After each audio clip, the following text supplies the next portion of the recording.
Atenção! Esse podcast trata de assuntos violentos e pode não ser adequado a pessoas sensíveis a esses temas. O que é a maldade? Será que existe o livre-arbítrio em todas as circunstâncias ou será que o ambiente pode transformar pessoas consideradas normais em verdadeiros monstros? Em 1971, um experimento realizado na Universidade de Stanford tenta responder esses questionamentos simulando o ambiente de um presídio. E os resultados não foram nada animadores. Você tem o direito de permanecer calado. Tudo o que disser será usado contra você no tribunal. É hora de ligar para o seu advogado, porque a carruagem sobrenatural vai te levar hoje para conhecer o experimento de aprisionamento de Stanford.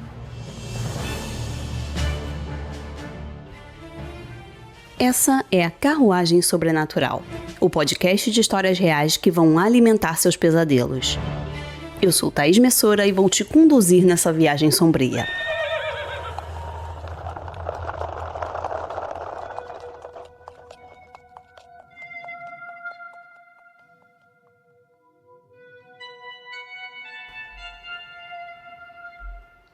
No verão de 1971, o seguinte anúncio foi colocado no jornal. Procuramos estudantes universitários do sexo masculino para experimento sobre a vida na prisão. $15 por dia por 1 ou 2 semanas, começando em 14 de agosto. Para mais informações e inscrições, compareça à sala 248 do Jordan Hall, Universidade de Stanford. Esse foi o primeiro passo de um experimento que ficaria mundialmente conhecido tanto pelos seus resultados nada otimistas, quanto pela crueldade a que as cobaias foram submetidas. A equipe de pesquisadores era liderada pelo professor de psicologia social Philip Zimbardo, que era o idealizador do estudo, e ele também contava com 3 assistentes que eram estudantes de pós-graduação. Além disso, havia um consultor externo chamado Carlo Prescott, que tinha cumprido pena por 17 anos na Penitenciária Estadual de San Quentin, que é a prisão mais antiga da Califórnia e uma das mais temidas dos Estados Unidos. O objetivo do experimento era descobrir se, em determinadas circunstâncias, pessoas boas poderiam se transformar em más. Para isso, foi criada uma simulação de penitenciária no porão do prédio de psicologia da universidade, que estava vazio porque era período de férias. Um longo corredor simulava o pátio da prisão e 3 salas vazias foram transformadas em celas com a colocação de portas com grades metálicas. Dentro de cada cela havia 3 camas para os prisioneiros e nada mais. Para dar mais veracidade à estrutura, foi criada inclusive uma solitária, que não passava de um armário de materiais de limpeza sem iluminação e sem janelas. Ele foi apelidado de O Buraco. Ao todo, 75 estudantes se candidataram para o experimento. Eles foram entrevistados e tiveram seu histórico de saúde mental analisado. Assim, a equipe de pesquisadores selecionou 24 daqueles rapazes. Cada um dos escolhidos foi considerado psicologicamente estável, fisicamente saudável e livre de tendências violentas. Para simular um ambiente prisional, era necessário guardas e prisioneiros. Então, os jovens foram divididos aleatoriamente entre esses 2 grupos. Ao todo, cada grupo contava com 9 participantes titulares e 3 reservas, para o caso de ser necessário substituir alguém. No fim das contas, 21 dos rapazes selecionados participaram efetivamente do estudo. E olha, eu fico imaginando o que se passou na cabeça dos 3 candidatos que tinham ficado na reserva. Porque assim, será que eles tiveram consciência da sorte que deram? Porque eles chegaram tão perto de passar por uma experiência que ia impactar o psicológico deles para sempre e acabaram escapando de toda a loucura que rolou no porão da universidade.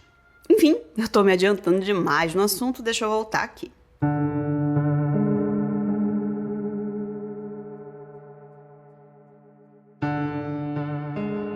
Para criar uma sensação mais vívida de aprisionamento, policiais de verdade foram até as casas dos participantes que ficaram com o papel de prisioneiros. Os participantes foram detidos, algemados e levados até a delegacia, onde tiveram suas impressões digitais coletadas e foram fichados. Depois eles foram vendados e transportados para o que seria a prisão, que na verdade era o porão da universidade. Chegando lá, os voluntários foram obrigados a tirar suas roupas, foram desinfectados com um spray e depois vestiram o uniforme do presídio, que era uma camiseta larga e comprida que ia até a altura dos joelhos com um número de identificação do prisioneiro costurado. E eles não tinham nada embaixo dessa camiseta. Eles também receberam sandálias de borracha e uma touca feita de meia calça para simular a cabeça raspada. E como se isso tudo não fosse o suficiente, eles ainda tiveram uma corrente enrolada no tornozelo presa com um cadeado pesado.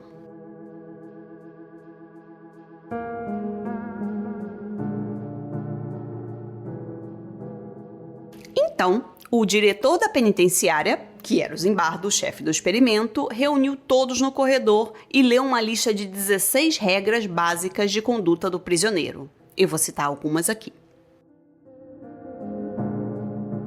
Regra número 1. Os presos devem permanecer em silêncio durante os períodos de descanso, após o apagar das luzes, durante as refeições e sempre que estiverem fora do pátio da prisão. 2. Os presos devem comer na hora das refeições e somente na hora da refeição. 3. Os presos não devem mover, adulterar, desfigurar ou danificar paredes, tetos, janelas, portas ou propriedades da prisão. Ou seja, nada de rabiscar o seu nome na parede como a gente fazia na mesa da escola. 7.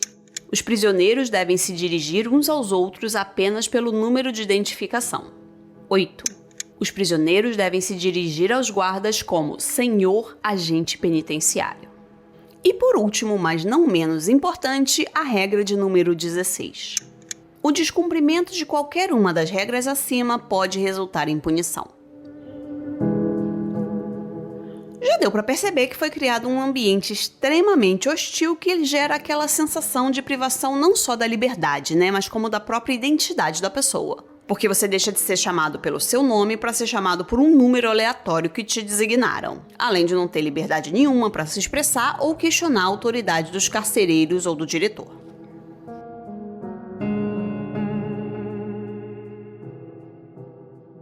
Mas espere, não é só isso. A situação piora quando eles são levados para as celas, que não tinham janelas, e a falta de luz natural acabou fazendo com que eles perdessem qualquer referencial de passagem do tempo. Eles não sabiam mais o que era dia, o que era noite, e se passou 10 minutos ou 2 horas. Bom, já falei bastante dos prisioneiros, então tá na hora da gente passar para o outro lado das grades, né? Vamos conhecer os guardas. Os 9 participantes que receberam a função de guardas eram divididos em grupos de 3 que se revezavam em turnos. Eles receberam uniformes caqui, óculos escuros espelhados para evitar o contato visual com os falsos prisioneiros, e eles também receberam cacetetes, apitos, algemas e chaves das celas, todo um conjunto de itens que funcionava como um símbolo da autoridade deles. Os falsos carcereiros foram instruídos de que não podiam usar de violência física com os detentos. Mas é claro que isso não excluía o abuso de poder, a crueldade e uma série de violências psicológicas que logo eles começaram a praticar. Lembrando, que o grupo de carcereiros atuava em turnos, ou seja, quando não estavam desempenhando seu papel no estudo, eles estavam livres para voltar para casa e seguir com a vida normalmente. Ainda assim, o ambiente prisional gerado pela simulação foi se entranhando neles de uma forma tal que eles passaram a agir cada vez mais como se fossem realmente carcereiros e não estudantes universitários que estavam apenas participando de um estudo. E o mais assustador é pensar que a transformação não levou semanas nem meses para acontecer, e sim poucos dias.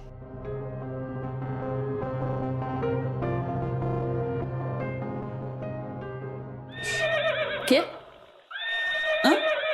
Ah, tá bom. Gente, desculpa, mas os cavalos pediram pra falar que se vocês gostam das histórias que eu conto aqui, deviam conhecer os meus livros na Amazon. Principalmente o meu último lançamento, Os Mortos Herdarão a Terra, que é uma investigação sobrenatural no Rio de Janeiro de 1905. Nessa história, você vai conhecer a Lucinda, uma aprendiz de médium que é contratada para resolver o problema da mansão da família Monteiro e Silva, que é assolada por eventos assustadores. Mas ela vai descobrir que aquela casa guarda segredos que podem ser mortais. E agora, voltamos à nossa viagem.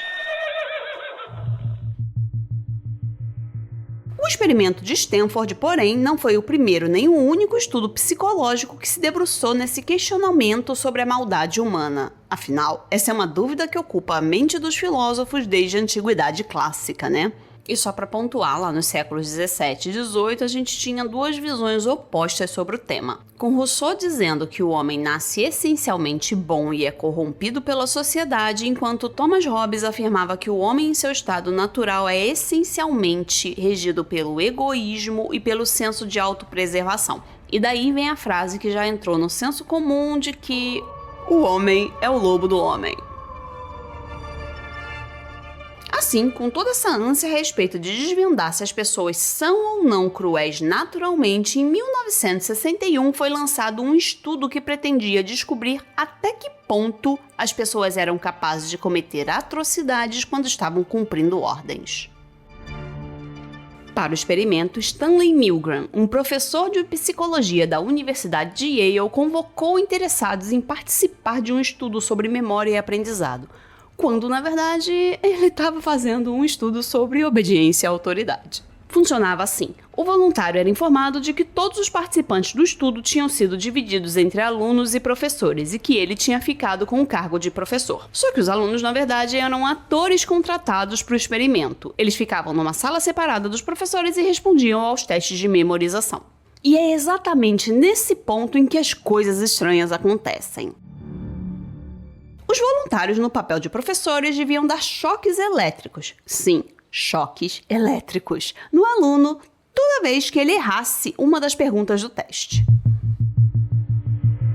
Os choques variavam em 30 níveis, indo de 15 a 450 volts. Na máquina que o professor usava para aplicar as punições vinham escritos os efeitos das intensidades, como choque leve, choque intenso e perigo, choque grave e destaque para o último nível que dizia apenas XXX, ou seja, deixava ali para que você tirasse suas próprias conclusões do que aquele tipo de choque causava numa pessoa. Antes de começar as perguntas e respostas, cada voluntário no papel de professor recebeu um choque de 45 volts para que eles pudessem ter uma noção do que era a dor da punição que eles iam aplicar, né? Daí, quando começava o teste, claro que os atores iam errando cada vez mais as respostas e sofrendo as punições, que aumentavam progressivamente. A cada choque que teoricamente estava sendo aplicado, os atores fingiam uma resposta à dor, que ia desde um grunhido até gritos e súplicas desesperadas. Depois eles começavam a implorar para sair do experimento, dizendo que tinham problemas do coração e no final ficava apenas o silêncio.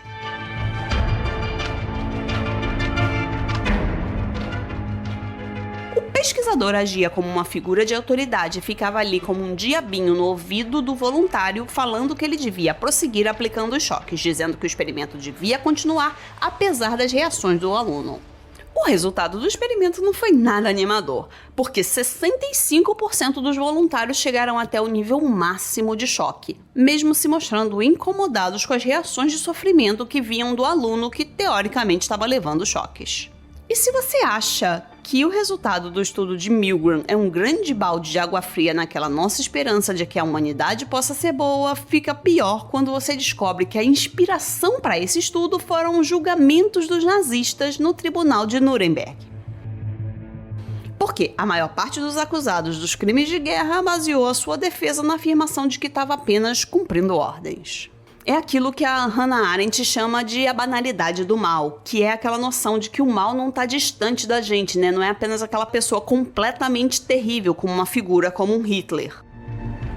Na verdade, o mal é aquele cara que segue em ordens dos seus superiores sem parar para pensar no impacto do que ele está fazendo, como se não fosse nada demais torturar e matar pessoas. E o mal, aqui no caso de Stanford, está no que um dos carcereiros disse, abre aspas. Pensei que seria melhor para o estudo se eu apresentasse o que eu imaginei ser uma relação realista entre guarda e prisioneiro. Ao longo de todo o experimento, eu fui um ator. Fecha aspas. E agora uma pausa para nossa leitura sobrenatural, a indicação de um livro para você que adora os temas sombrios desse podcast. Tá, vamos lá, né? Não tem como eu fazer um episódio sobre um experimento que revela a faceta mais sombria das pessoas e não indicar aqui o médico e o monstro na leitura sobrenatural, né? Então é exatamente essa a indicação de hoje, o clássico do Robert Louis Stevenson, que é um daqueles livros que a gente olha e vê que não se tornou clássico à toa. E se você ainda não está familiarizado com a trama, em Um Médico e o Monstro a gente acompanha o advogado Utterson, que está preocupadíssimo com seu cliente e amigo, o Dr. Jekyll, ao mesmo tempo que tem um criminoso à solta nas ruas sombrias de Londres. E os dois parecem estar estranhamente ligados. Já sabe, né? Não dá para perder essa leitura e, comprando pelo link da descrição do episódio, você ajuda a carruagem e não paga nada mais por isso. Oi? Calma, já vou. Gente, os cavalos estão ansiosos. Vamos voltar para nossa viagem na prisão.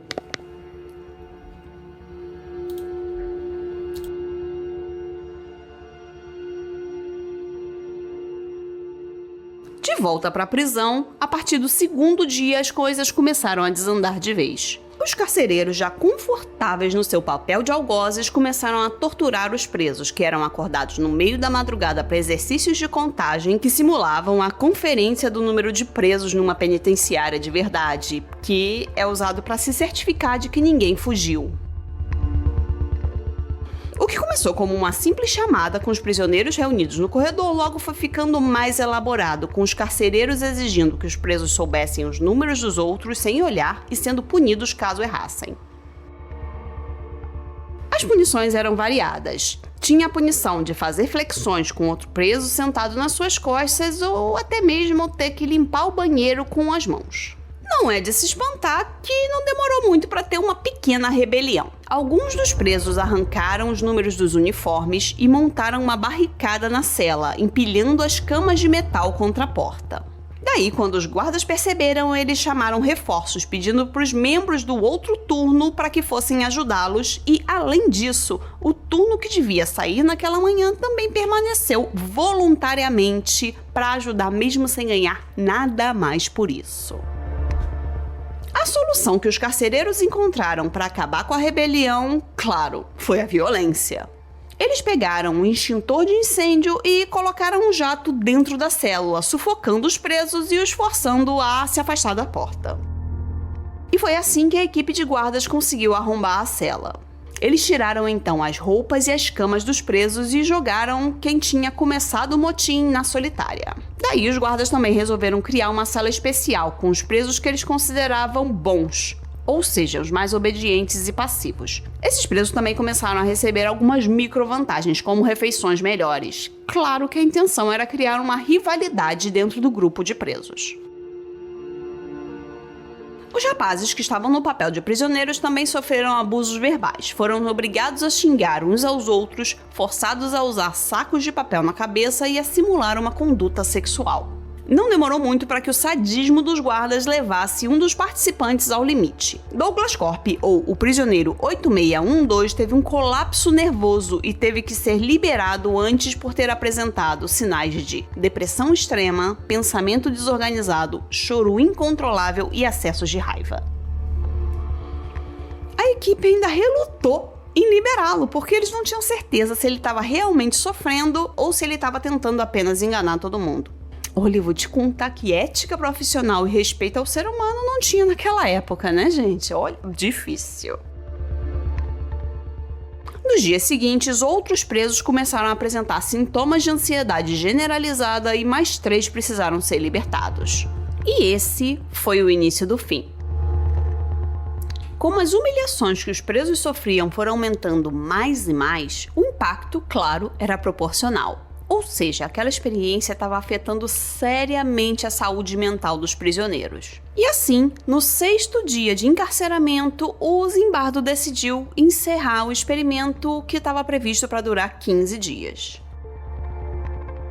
Mas não pense em você que foi ideia dele de encerrar, né? Pelo contrário, ele estava fascinado com a transformação que os jovens no papel de guardas tinham sofrido e com o seu próprio poder de levar estudantes normais a agir como sádicos. Então foi a namorada do Zimbardo, a Cristina Maslach, que observou o estudo e disse que aquilo estava ultrapassando todos os limites do aceitável. Ela fez uma visita às instalações e, ao ver as condições do experimento, ela começou a pressionar o namorado para parar com aquilo antes que alguém acabasse morto. Aquela coisa, né? Às vezes precisa de uma mulher para dar aquela forcinha na sensatez. Mesmo tendo que encerrar o seu experimento antecipadamente, o professor Philip Zimbardo considerou o estudo um grande sucesso, porque ele conseguiu provar que, dadas as circunstâncias ideais, qualquer um pode se transformar em um monstro. O experimento ficou super famoso, especialmente depois do artigo que o Zimbardo escreveu para o New York Times em 1973. E eu vou deixar o link na descrição do episódio para se você tiver interesse de ler. A prisão simulada em Stanford se tornou tão relevante que ainda faz parte hoje dos livros introdutórios nas faculdades de psicologia. E foram feitos também alguns filmes sobre o experimento. O mais recente é de 2015 e, se você tiver a oportunidade, assista, que vale a pena.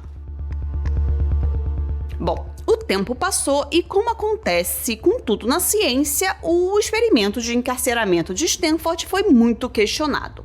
E não foram poucas as críticas que surgiram.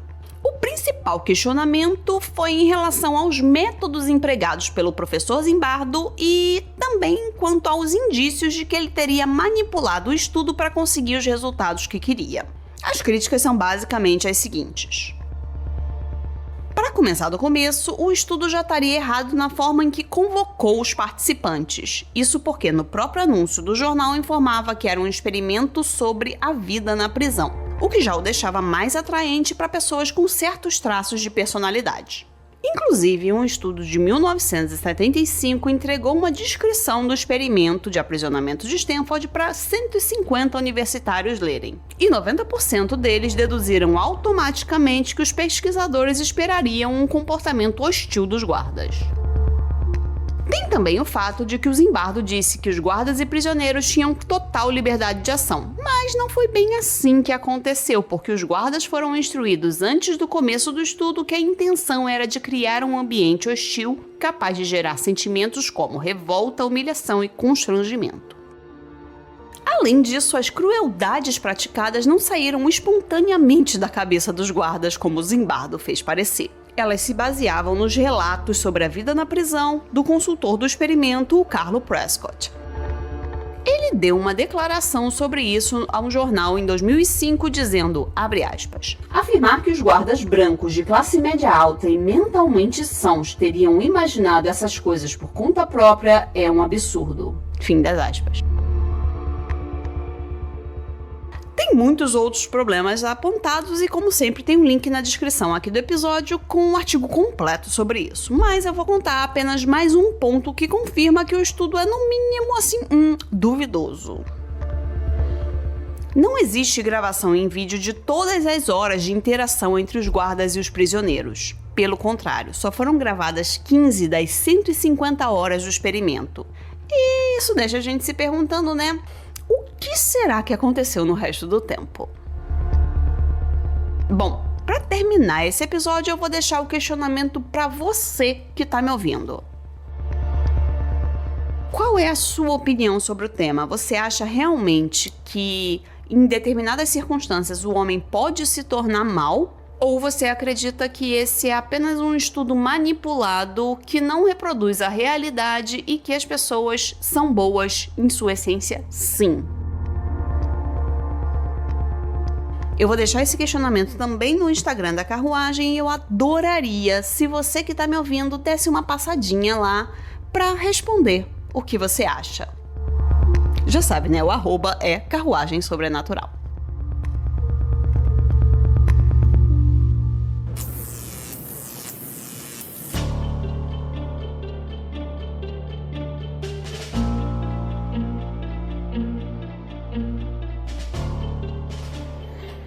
E assim termina a nossa viagem de hoje. Cuidado com o degrau ao desembarcar e lembre-se de avaliar o podcast e nos seguir nas redes sociais. Se você gosta do podcast, compartilhe com seus amigos. Estamos sempre procurando por novos passageiros para assombrar. E não se preocupe, a Carruagem Sobrenatural é grande e tem espaço para todo mundo. Nossos passeios acontecem todas as sextas-feiras às 13 horas, mas você pode embarcar na hora que quiser pelo seu agregador de podcasts. Estarei te esperando para mais um Passeio Sobrenatural.